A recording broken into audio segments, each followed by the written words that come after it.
Go. What's up, motherfuckers? It's your boy Inglewood here. He's doing the Inglewood thing. Yeah. Not anywhere near Inglewood. No. And I'm Snurderpurds. And we represent the gang called Killing Esports. That's what we're called. Huh. And sometimes we cast StarCraft 2 games. And occasionally it's actually players that are good. Yeah. And tonight is one of those times. Yeah, so you're watching WhiteRa, and he's down here at 8 o'clock, I'm going to say. There he is, yeah. Is that 8 o'clock? Sure. It's WhiteRa, the Ukrainian beast from the east. Everyone's he's a favorite Protoss. good-mannered Protoss. Yeah. Yeah. And he's going to be facing Acer's Nerchio. Nerchio. Yeah, the nerd-faced, skinny-looking dweeby, where's he from? Poland, the Pole. Yeah. The Polish Zerg. He's a Polak. So, we're here on the Iron Curtain map, and we're going to see how Russia does against another shit nation. Wait, he's not Russia, he's Ukraine. Whatever, it's still Russia. Yep. And, yeah, so he's going to just come hang out in his mineral line, I guess. Yep. And what do we know about these guys? WhiteRa, he's like the oldest professional StarCraft 2 player in the world. He's like 76 years old. He's like 30, which is like a dinosaur, obviously. And he was doing really well when StarCraft 2 was new, and he's always such a nice guy, which is why I think he remains, in a job. But he just hasn't been winning a lot lately, like the last 6 Forever. Yeah, forever in StarCraft 2 timeline. So, is there a bunch of sugar inside Southern Comfort? Yeah, I think so. Isn't that a liqueur? I don't know. I'm pretty sure it is. Okay, well, I'm only taking 2 shots of that, and I'm going to vodka. Yeah, vodka's a safe bet. Yeah, because I ran out of whiskey, so... Because we on ketosis like a motherfucker. Yeah. So, interesting things to note. WhiteRa, the Protoss, actually expanded before the Zerg, so that second base will be up before Nerchio's, and now it's going to be kind of on Nerchio's hands to make a third pop up, but it actually looks like he wants to be a little aggressive. 6 lings on the way now. And that front wall is going to be wide open if WhiteRa doesn't throw down a gateway, and ooh, he's actually chucking down a cannon to try and be a little defensive here. And there's that gateway, and we'll have to see if he's got the money for a cybernetics core to lock out these 6 lings once he realizes that they're coming. Yeah, I don't think he's going to have too much problem here because he's building minerals. Oh, no, but he's... Minerals. What the fuck?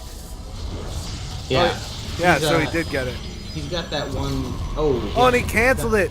Chucks down a pylon there just to hold the hole. And, oh, you're so far ahead of me. Yeah, he does cancel it. He was holding it with hold position, because there's only like 1 grid square open there, even though it looks like a huge gap. It's not. It's just enough for the 1 zealot that he's going to chrono out, and the zealot's job is going to be to hold it.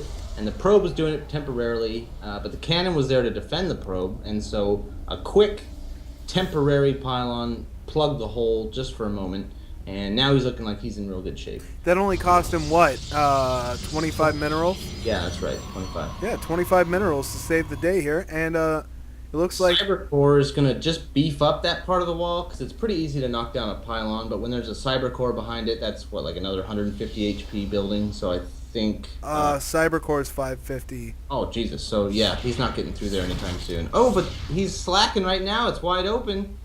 Yeah, what... The probe dropped the ball, so 3 lings actually run through that, and they're going to get right into this mineral line, and there is nothing out yet. That first zealot isn't even close to being done yet, and he's going to have to kind of run laps around and huddle up on his own cannon and try and keep safe. But all this mineral time that he's losing right now is devastating for WhiteRa. Yeah, and he's going to have the zealot here, but he's not going to be able to take anything down, so it's kind of a futile attempt on his end.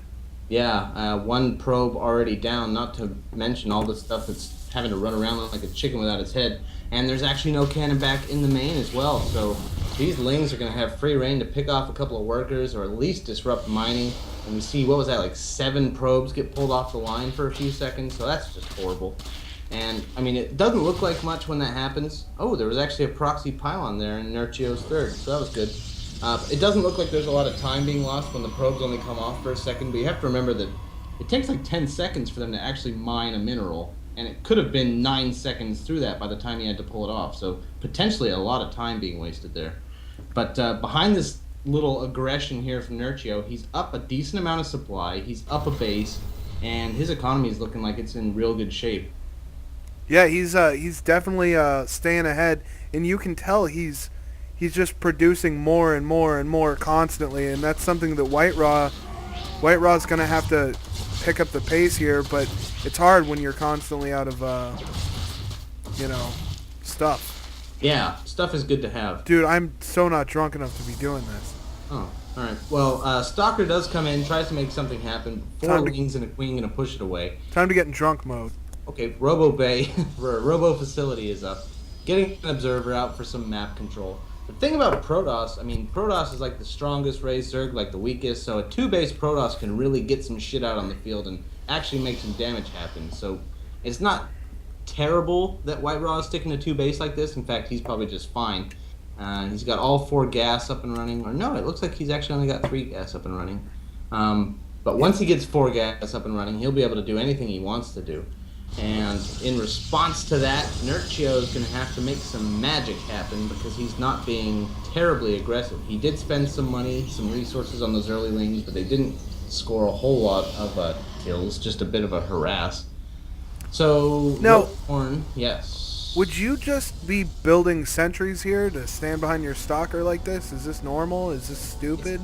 It's not bad because they need to accrue all that energy, and that takes a few minutes. And so while they're not actually doing a lot right now, they are getting up to max energy, and max energy sentry is a great thing. I fucking swear my mouse is like dying. Oh, who uses wireless mice? Smart people? No. Is it rechargeable? No. No. Batteries are free though. Oh, okay. My mother works in an office. So she steals? No. Her mom thief? No, I steal them every time I go there. Oh. Oh, and we see expansion here from WhiteRa getting taken down by these Zerglings. Oh, and there's a what?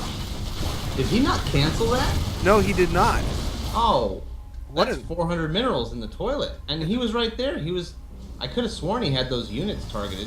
What jerk face. Yeah, it's like he wanted to give Nerchio a little bit of a boost. Mutalisk are going to be coming up for Nerchio. He's also making 26 Zerglings to accompany them, which is quite a bit.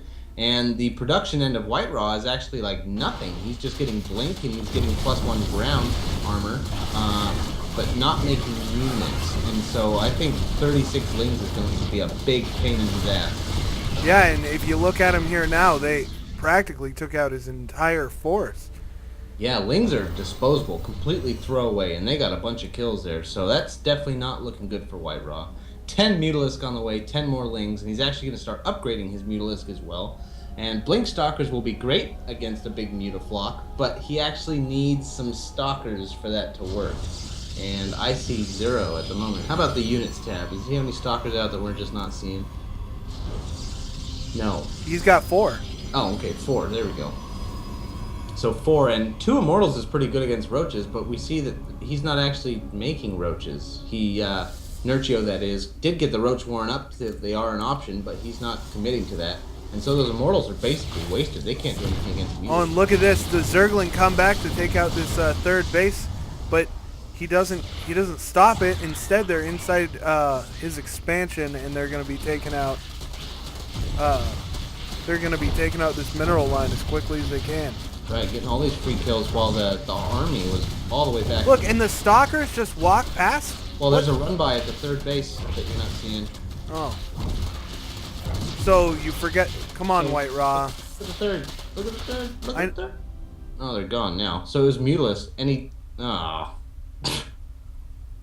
Yep. Okay, well let's just rewind for a sec, and we can check out what happened at the third.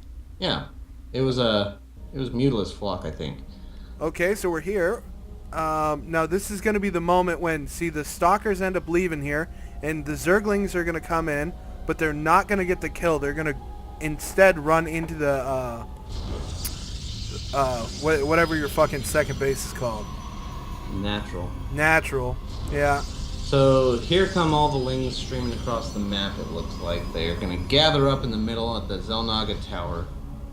Fourth base comes up behind all this, and they're going to come in and see what they can get done. Where's the Mutalisk at? Oh, I'm watching them right now. Okay. Oh, so they actually come into the main base here, and he just has them swap positions. Yeah. This is a much wiser play than I imagined. imagined. Now, look at the third. They're leaving the third. Oh, look. Oh. Okay, that was the lings in the third. The Muta's at the main. Yeah, so here come the Mutas down into the third. And yeah, all those Zealots and Immortals can't do a thing here. And there's only just a couple Stalkers, and those Mutas can target them down if they wanted to, but meanwhile, back in the natural is where all the lings are getting to work, so... Oh, we see a good game, and that's the end. Yeah. Interesting form of play. So, outstanding player Nerchio beats really mediocre player WhiteRa. Imagine that.